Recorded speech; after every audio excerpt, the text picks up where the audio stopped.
من الشيطان الرجيم. بسم الله الرحمن الرحيم. الحمد لله رب العالمين الرحمن الرحيم مالك يوم الدين. إياك نعبد وإياك نستعين. اهدنا الصراط المستقيم صراط الذين أنعمت عليهم غير المغضوب عليهم ولا الضالين. Amin. Mari kita awali dengan istighfar bersama-sama.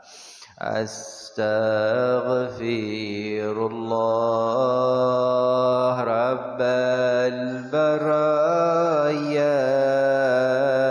Astaghfirullah minal khataaya. Rabbi zidni ilma nafi'an wa waffiqni amalan salihan. Astaghfirullah Rabbal baraya. Astaghfirullah minal khataaya. Qasidah Burdah. Maulaya salli wa sallim daiman abada ala habibika khairil khalqi kullihim. Huwal habibul turja syafa'atuhu likulli haulin minal ahwali muqtahimi. Ya Rabbi bil Mustafa balligh maqasi waghfir lana ma madha ya wasi'al karami. Qasidah salawat ahlul badar. Salatullah salamullah ala taha.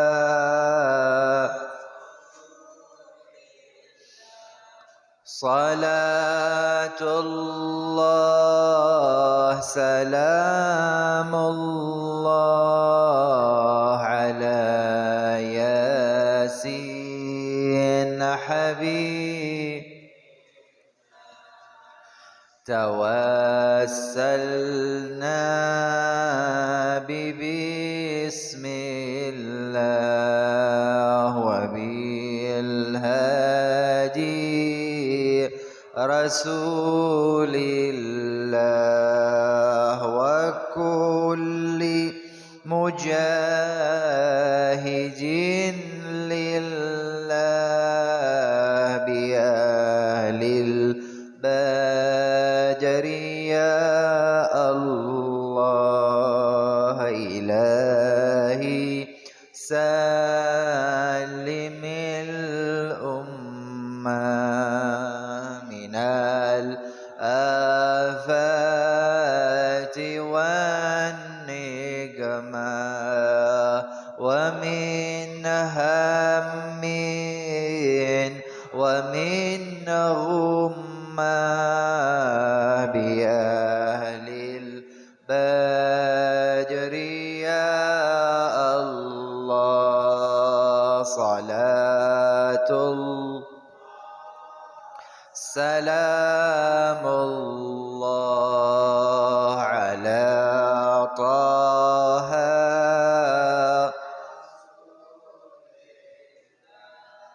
صلاة الله سلام الله على يا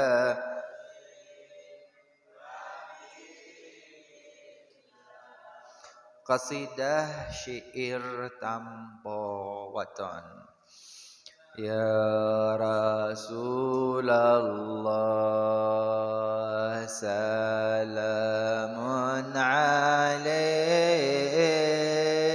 ya Rafi ashani wa daraji adafatan ya jiratal alami ya uhailal judi wal karami ya uhailal judi wal karami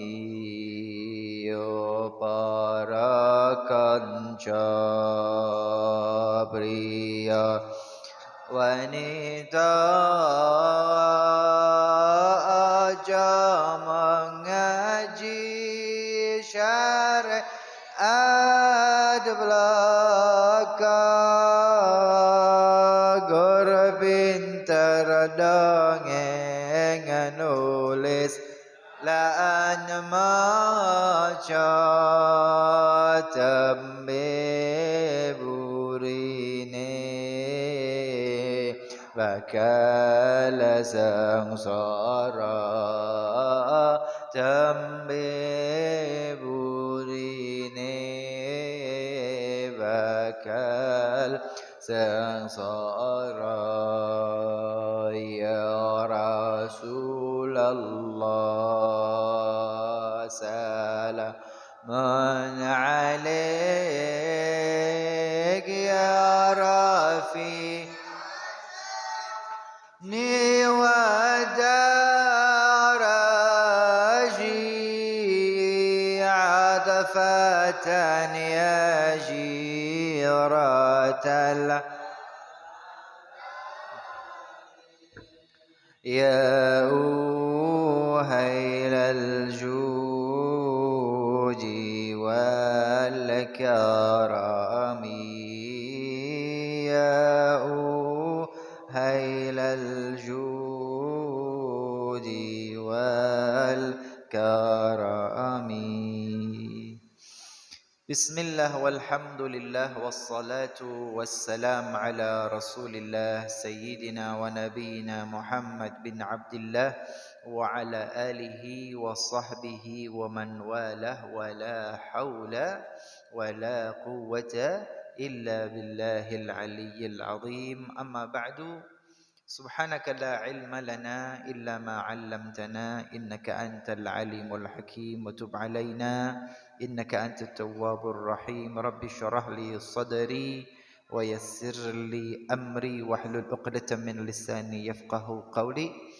Tafdhili wa ihtirami yang saya hormati, yang saya muliakan segenap para alim, ulama, asatidah, tokoh masyarakat, sepuh, bini sepuh, kaji sepuh, jajaran pimpinan, takmir dan remaja Masjid Al-Ibrahimi Karangasem, Kundang Legi, Wetan. Segenap hadirin hadirat jamaah yang dimuliakan oleh Allah. Assalamualaikum warahmatullahi wabarakatuh. Maaf, tenggorokan agak kering, jadi perlu dibasahi dengan air minum santri. Endorse air minum santri.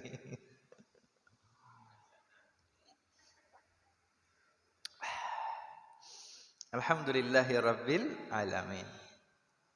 Hadirin hadirat,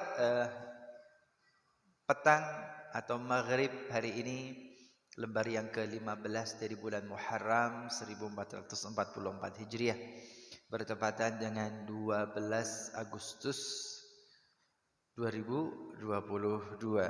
Dua bulan penting dan mulia, bulan Muharram, bulan Syura, bulan yang bersejarah bagi umat Islam. Kemudian bulan Agustus juga bulan bersejarah bagi seluruh bangsa Indonesia karena bulan ini adalah bulan kemerdekaan Republik Indonesia, Dirgahayu Republik Indonesia yang ke-77. Merdeka. Ya elah lemes. Dirgahayu kemerdekaan Republik Indonesia yang ke-77. Merdeka. Merdeka. Ibu yang di samping sono, merdeka.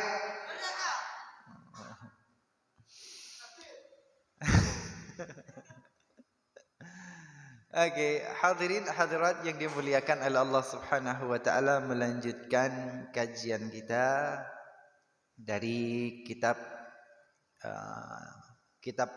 legend, kitab yang legendaris di pesantren-pesantren ya.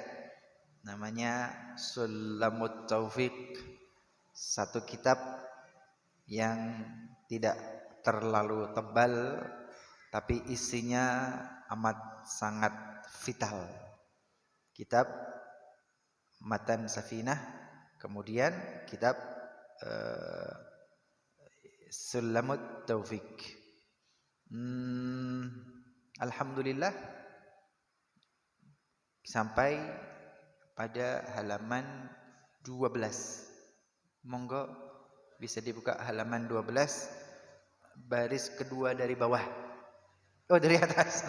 Dari wal mutawassitatu, tentang najasah ya.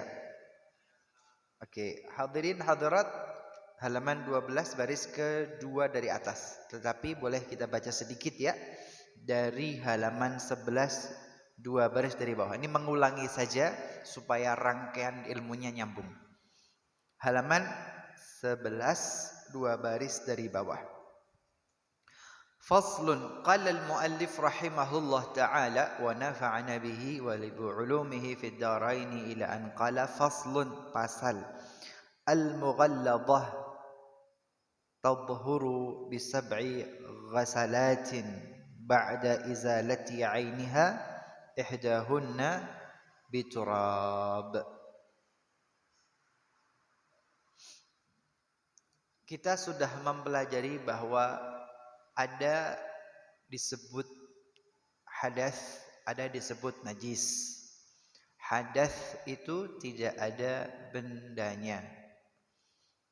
Maka hadas kecil dihilangkan dengan berwudu, hadas besar dihilangkan dengan mandi besar. Adapun najis, najis ada bendanya. Maka benda yang najis itu seperti air seni bayi, itu air seni, air pipis itu najis. Kemudian kotoran burung, kotoran hewan, kotoran cicak, kotoran itu najis, ada bendanya. Kemudian air liur anjing, air liur atau kotoran babi, bendanya itu ada. Kalau najis itu bendanya ada.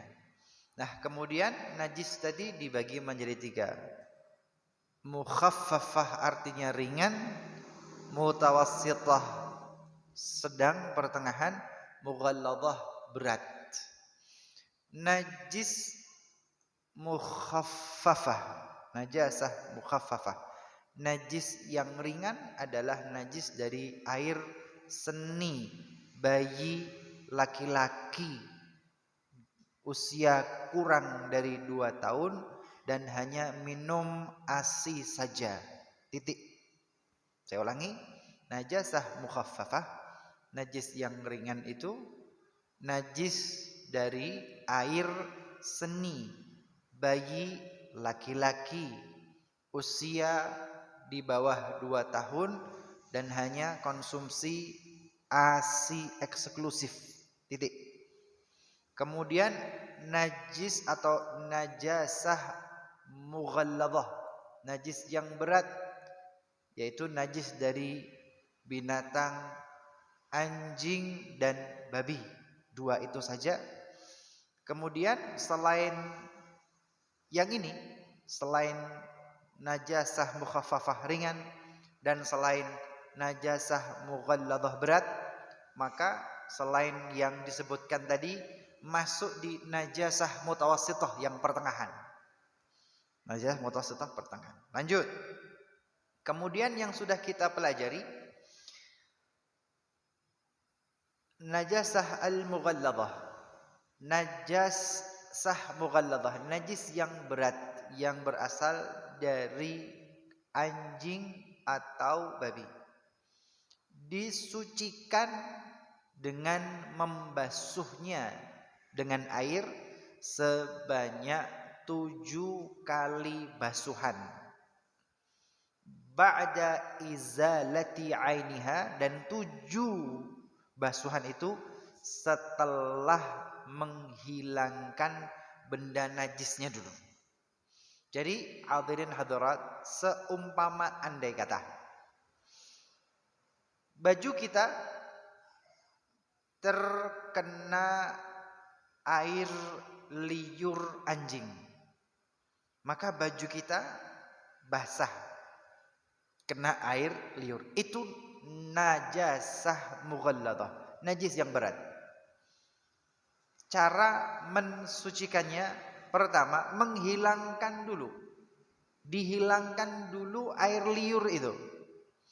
Air liur yang menempel, mencemari katakanlah baju atau rok atau kain sarung kita, itu pertama dihilangkan dulu.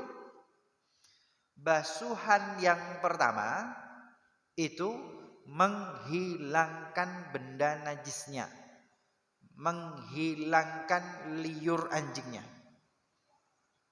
Beb, disiram sekali air liurnya ternyata kok tampak ada belum hilang, ya dibasuh untuk kedua kalinya.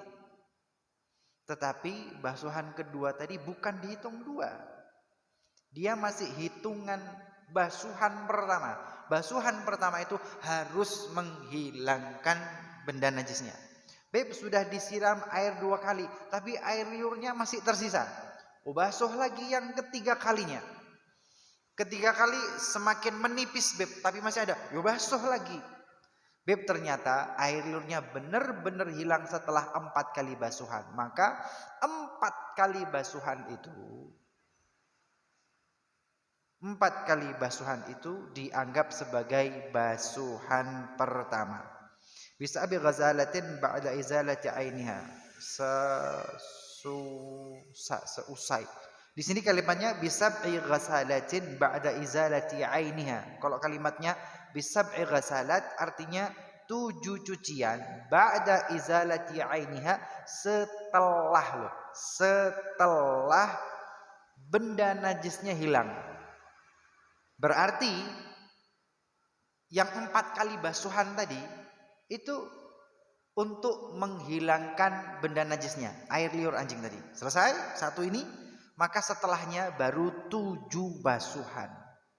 Karena kalimat di kitab ini bisab'i ghasalat, 7 basuhan, tetapi ba'da izalati ainiha, setelah menghilangkan benda najisnya. Jadi misi yang pertama, hilangkan dulu benda najisnya. Air liurnya dihilangkan dulu. Nah, kalau ternyata untuk menghilangkan air liur anjing ternyata butuh 1, 2, 3, 4 kali basuhan baru hilang, ya sudah 4 kali itu. Setelah 4 basuhan dan setelah air liurnya hilang, sab'i ghasalat, 7 basuhan.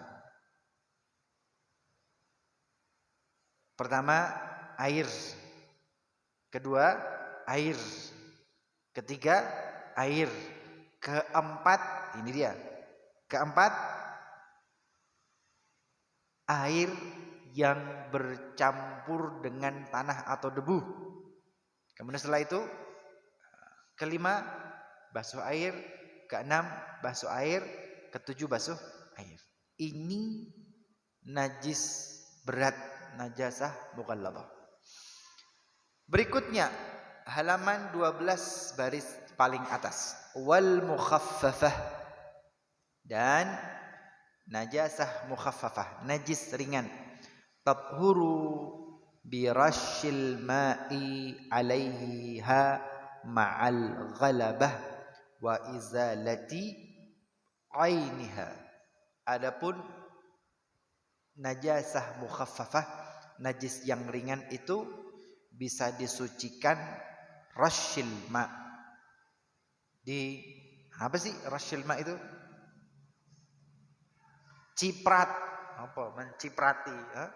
Diciprati, bahasanya diciprati. Diciprati air birasyil ma 'alaiha ma'al ghalabah, yang sekiranya cipratan itu sudah bisa mensucikan, kemudian wa izalati 'ainiha, tetapi dengan menghilangkan benda najisnya dulu. Jadi benda najis itu harus hilang, baru setelah itu hanya diciprat-ciprat dengan air. Nah, sekarang adalah yang berikutnya, baris kedua, wal mutawassithah. Najasah mutawassithah, najis yang pertengahan atau sedang. Bagaimana? Tanqasimu ala qismain.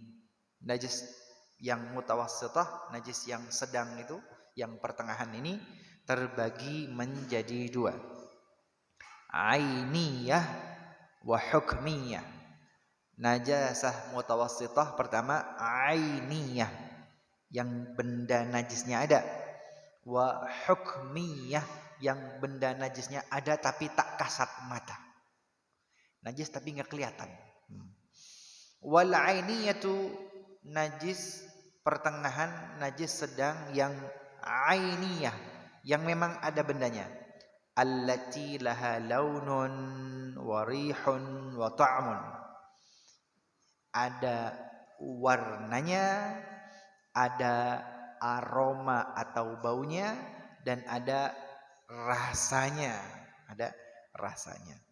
Rasanya seperti apa? Yo, rasa tidak harus dengan lidah, tetapi bisa dengan indera peraba, gitu ya, indera peraba. Karena tangan kita bisa meraba, bisa merasakan, gitu kan? Maka najasah mutawassithah ainiyah, najis pertengahan yang bagian pertama ainiyah, ada bendanya, artinya ada warnanya, ada aroma baunya, dan ada rasanya kalau diraba. Fala budda min izalati launiha wa raihiha wa ta'miha. Maka ketika mensucikan harus hilang warnanya, harus hilang aromanya, harus hilang rasanya kalau diraba. Warna najisnya hilang, aroma bau najisnya hilang. Kemudian kalau diraba dengan telapak tangan juga rasa najisnya hilang. Ini ainiyah.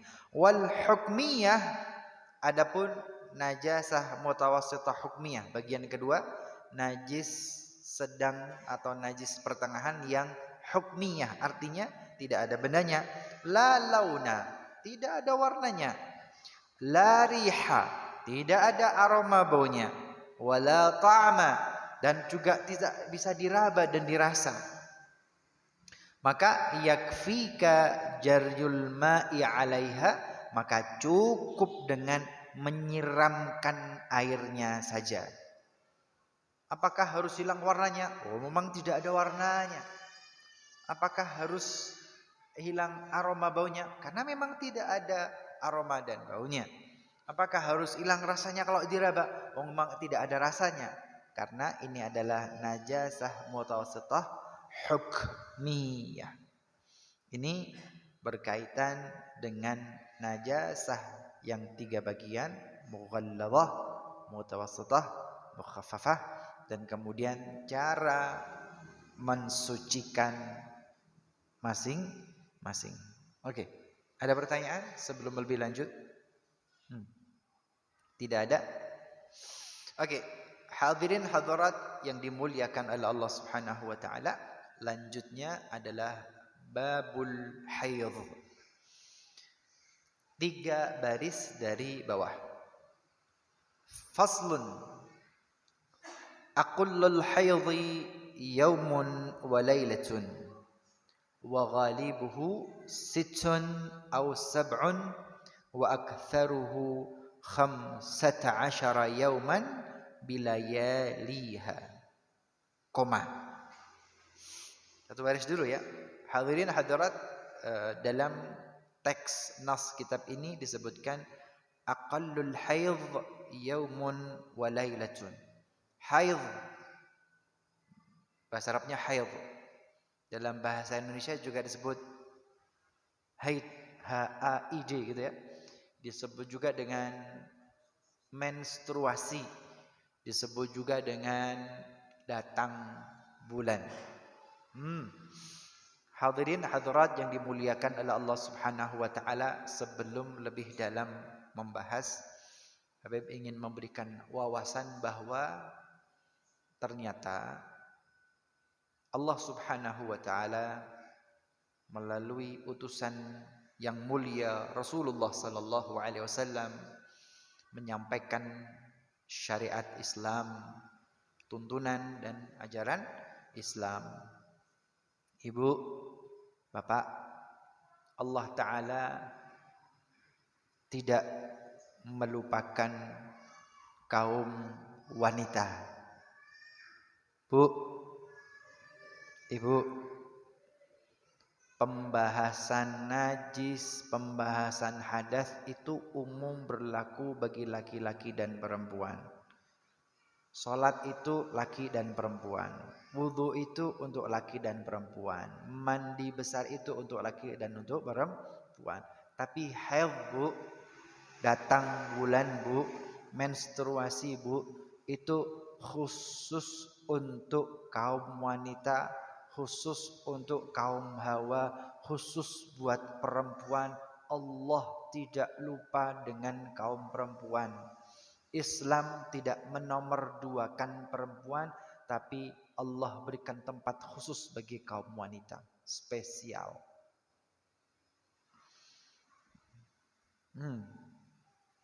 Betul ya? Jadi kalau kadang-kadang ada wacana kekinian yang dihembuskan dari orang-orang Barat, terutama kaum perempuan itu menuntut hak-hak mereka atau menuntut persamaan atau kesetaraan gender gitu ya. Ibu, Bapak, yaitu muncul dari dunia Barat yang mereka memang kalau tidak beragama Islam, tidak kenal Al-Quran, tidak kenal hadis, tidak kenal ajaran Islam, ya tidak tahu. Tetapi dalam Al-Quran, dalam hadis, dalam syariat Allah, dalam ajaran Islam, perempuan itu dilindungi haknya. Perempuan punya hak-hak yang dilindungi oleh agama Allah.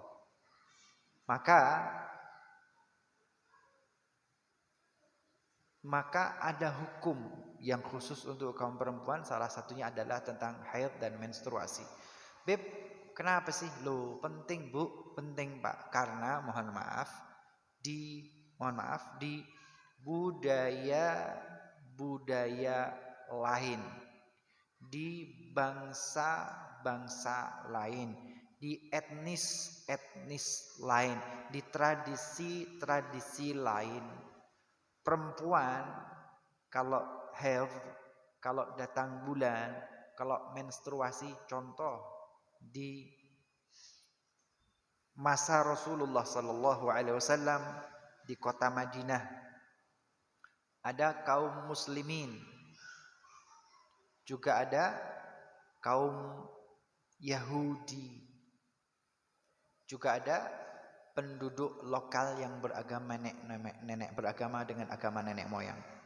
Loh, orang-orang Yahudi itu ketika kaum perempuan mereka datang bulan dan haid, maka perempuan itu tidak boleh berada di dalam satu rumah dengan keluarganya. Yang haid harus keluar dari rumah tersebut. Ya, diisolasi gitu ya bahasa kita, seperti diisolasi di tempat lain. Tidak boleh beraktivitas yang bareng-bareng bersama. Tidak boleh masak. Tidak boleh megang perabot. Tidak ada aktivitas yang bersama-sama dengan yang lain. Jadi diisolasi sudah, bahasanya diisolasi. Diisolasi, Bu.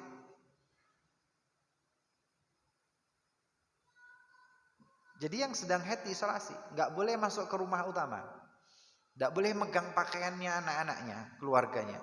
Nggak boleh megang masak atau nyuci, nggak boleh. Nggak boleh megang. Nggak boleh masak, nggak boleh nyuci, nggak boleh bergaul. Diisolasi. Maka ini dilihat oleh para sahabat radhiyallahu taala. Maka kemudian mereka bertanya kepada Rasulullah sallallahu alaihi wasallam, yang ini diabadikan dalam Al-Qur'an, wa yas'alunaka 'anil mahidh qul huwa adza fa'tazilun nisaa fil mahidh wa la taqrabuhunna hatta yathurn fa idza tatahharna fa'tu min haitsu amarakumullah innallaha yuhibbut tawwabina wa yuhibbul mutatahhirin nisaukum harsul lakum fa'tu harthakum anna syi'tum ila akhiril ayat. Jadi kalau orang-orang Yahudi mereka mengisolasi perempuan, benar-benar diisolasi, dikucilkan. Mohon maaf, kalau sebaliknya orang-orang yang beragama dengan agama nenek moyang mereka menyembah berhala, maka perempuan haid itu sama dengan yang suci, boleh tinggal bersama, boleh, mohon maaf, beribadah menyembah berhala mereka, mohon maaf, boleh bersama suaminya, boleh lost doll, tidak ada batasan. Jadi dua kubu yang ekstrim ya, yang Yahudi benar-benar dikucilkan, nggak boleh ngapa-ngapa. Yang beragama dengan agama budaya nenek moyang, semuanya boleh, sak kumpul-kumpulnya boleh, lost doll. Maka datanglah para sahabat kepada Rasulullah bertanya, wa yas'alunaka 'anil mahid. Mereka itu para sahabat bertanya kepada engkau wahai Rasulullah sallallahu alaihi wasallam, 'anil mahid, ketika perempuan bertemu dengan datang bulannya, bagaimana? Maka Rasulullah sallallahu alaihi wasallam diperintahkan, qul, katakan wahai Nabi Muhammad, huwa, menstruasi itu, haid itu, datang bulan itu, kalimatnya adza. Adza itu Al-Imamul Baghawi, sesuatu yang mengganggu psikis kejiwaan seorang perempuan dan juga mengganggu organ kewanitaannya. Sebetulnya ada penjelasan detailnya ya, bahwa ketika datang bulan menstruasi, maka rahim itu, aqsa rahimil mar'ah, rahim perempuan itu mengalami, bahasa kita mungkin semacam radang, suhu yang lebih panas dari suhu normal karena harus meluruhkan. Ya, harus meluruhkan din apa ya? Apa namanya? Al-buwaidah itu apa sih? Indung telur bahasa kita ya. Indung telur yang ada dalam rahimnya itu harus diluruhkan melalui pendarahan. Kondisi ini radang dan tidak enak bagi perempuan. Huwa adza. Secara biologis, secara fisik, secara organ ini tidak enak. Radang dan merasa tidak nyaman dan bahkan sakit. Kemudian juga ada ketika kondisi seperti ini, perasaan hati jiwa perempuan juga tidak enak. Maka kata Rasulullah sallallahu alaihi wasallam, fa'tazilun nisaa fil mahid. Maka jaga jarak dengan mereka ketika mereka datang bulan. Jaga jarak ini bagaimana? Apakah jaga jarak seperti orang-orang Yahudi yang mengisolasi kaum perempuan dikeluarkan dari rumah utama? Tidak. Apakah seperti orang-orang yang beragama dengan agama budaya tradisional langsung semuanya boleh? Tidak. Tetapi pertengahan yang sedang-sedang saja. Tidak terlalu dekat sampai intim, tapi juga tidak terlalu jauh. Maka perempuan boleh tetap berada di rumah utama ketika datang bulan dan menstruasi. Boleh beraktivitas di aktivitas rumah tangga, mencuci, boleh masak, boleh menggunakan perabot rumah tangga, boleh bersama pasangan hidupnya, boleh tidur bersama, boleh sayang-sayangan, boleh. Yang tidak boleh cuman yang satu itu tok. Dalam tanda kutip, yang satu itu tidak boleh. Hah? Yang tanda kutip itu loh. Sayang-sayangan boleh, tapi yang satu itu tok yang tidak boleh, yang dijaga itu. Kata Rasulullah, if'alu ma syi'tum illan nikah. Lakukan apapun yang kalian inginkan kecuali nikah. Bahasa Rasulullah aja kecuali nikah dalam tanda kutip. If'alu ma syi'tum, lakukan apa yang kalian inginkan boleh, illan nikah, kecuali satu, nikah. Nah, kikuk-kikuk katanya. Kecuali itu. Nah, oke. Ini berkaitan dengan haid bagi kaum perempuan. Beb, ini belum dibaca ya, maksudnya baca sedikit doang. Di masa Rasulullah itu yang terjadi. Sekarang para ulama kemudian memberikan pengertian. Haid itu apa sih? Datang bulan itu apa sih? Menstruasi itu apa sih? Ulama mengatakan damun jibillatun yakhruju min aqsa rahimil mar'ah ala sabilis sihhah. Haid itu, datang bulan itu, menstruasi itu darah. Yakhruj, yang keluar, min aqsa rahimil mar'ah, dari, tahu bentuk rahim enggak, Pak? Pak, tahu bentuk rahim enggak? Ibu tahu bentuk rahim, Bu? Tahu bentuk rahim? Ya seperti V itulah. Kalau dulu pernah belajar tentang ilmu biologi dan organ manusia kan ada organ-organ semua, artinya yo kepala, yo tangan, yo tubuh, yo mata, yo telinga, yo kaki, termasuk organ reproduksi, gitu kan? Organ reproduksi milik wanita itu berbentuk seperti V gitu, Bu ya, seperti V. Nah, yang bawah itu yo ketika spermatozoa atau sel sperma itu masuk dan ia berenang-renang merayap untuk membuahi indung telur. indung telur itu tempatnya di bagian aqsa rahimil mar'ah, di bagian terdalam dari rahim seorang perempuan. Karena letaknya di bagian aqsa rahimil mar'ah, bagian yang paling dalam, maka sperma itu harus muncrat, Pak. Karena posisinya di dalam. Damun jibillatun yakhruju min aqsa rahimil mar'ah, darah yang keluar dari rahim terdalam kaum perempuan. Dan itu ala sabilis sihhah, dan itu tanda bahwa seorang perempuan dalam kondisi sehat dan normal. Datang bulan itu normal, Bu.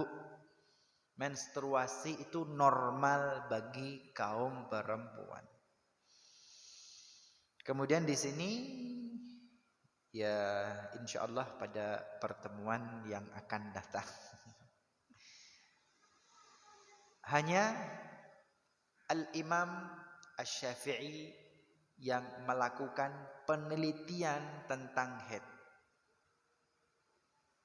Yang detail membahas tentang haid itu Al-Imam Asy-Syafi'i dan Madzhab Syafi'iyah yang melakukan metode al-istiqra. Al-istiqra artinya penelitian dengan mengambil sampel.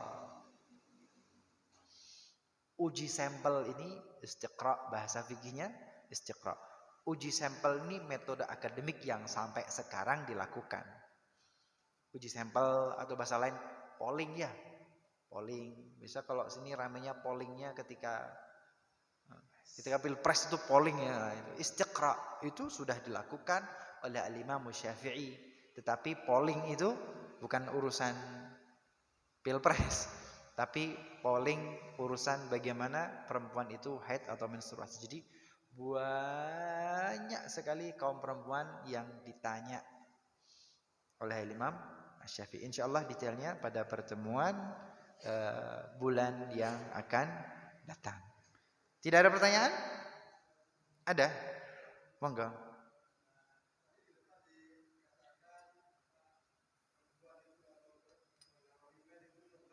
Normal.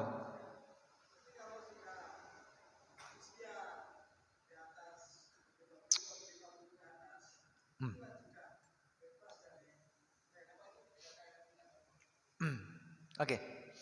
Beb disampaikan tadi bahwa perempuan itu normal dan sehat ketika ia mengalami datang bulan. Nah, lah yang usia-usia tertentu maka menstruasinya sudah selesai. Itu disebut dengan apa? Apa Bu? Menopause atau menopause ya. Oke. Sebagaimana ketika masih kecil, ini ada anak perempuan kecil-kecil belum? Gadis-gadis kecil ada? Ketika usia anak-anak kecil, dia tidak mengalami menstruasi. Organnya sedang tumbuh berproses menjadi organ reproduksi yang sempurna. Ketika sudah sempurna dan siap, maka seorang gadis akan mulai mengalami menstruasi. Biasa usia berapa, Pak? Usia berapa, Bu? Di Indonesia mulai datang bulan? Bu? Ibu deh. Ibu dulu waktu pertama kali datang bulan umur berapa? Ibu. Sampaian Bu, yang gudung hitam itu. Usia 15. 13. Oh, nih, berarti umur 0 sampai 10 belum ya. Umur 13 baru pertama kali mengalami datang bulan. Artinya di usia 13 itu baru organ reproduksinya berfungsi sempurna. Nah, kemudian seiring dengan waktu menikah, berumah tangga, organ reproduksinya kemudian memproduksi anak keturunan pada usia-usia tertentu sudah harus pensiun ini organnya. Kira-kira begitu ya. Sudah digunakan sekian lama, maka ya harus berhenti juga. Maka kemudian hormonnya tidak keluar, indung telurnya tidak keluar, maka kemudian tidak mengalami menstruasi karena sudah pada batas usia maksimal. Kenapa? Kalau dipaksakan tetap punya buaidah, punya indung telur, tetap dipaksakan untuk bisa hamil, sepuh, tua, gitu kan? Kemampuan fisiknya sudah menurun, kemampuan tulang belulangnya sudah usia, otot-otot di tubuhnya sudah usia, organ-organ di seluruh tubuhnya sudah termakan usia. Kalau mereka tetap menstruasi dan terproduksi, kesian. Sudah tidak masanya bekerja keras untuk melahirkan. Memang harus pensiun, stop, istirahat dan tidak mampu. Laki-laki kan juga begitu. Usia-usia tertentu sudah berkurang ya. Kemampuan fisiknya berkurang, kan berkurang semua kemampuannya. Pendengarannya berkurang, matanya berkurang, masih kecil, masih muda, sepedaan, hujan-hujanan kuat, tua-tua nampak motor kudanan diri masuk angin sudah. Jadi kemampuan itu berkurang, maka ya ada yang dikurangi. Tugas-tugasnya ada yang dikurangi. Normal pada usia-usia tertentu, tapi ada masanya juga harus pensiun, harus istirahat. Wallahu ta'ala a'lam bis-shawab. Mari kita akhiri dengan membaca doa kafaratul majlis bersama-sama. Subhanakallahumma wa bihamdika asyhadu an la ilaha illa anta astaghfiruka wa atubu ilaik. Subhana rabbika rabbil izzati amma yasifun wa salamun alal mursalin walhamdulillahi rabbil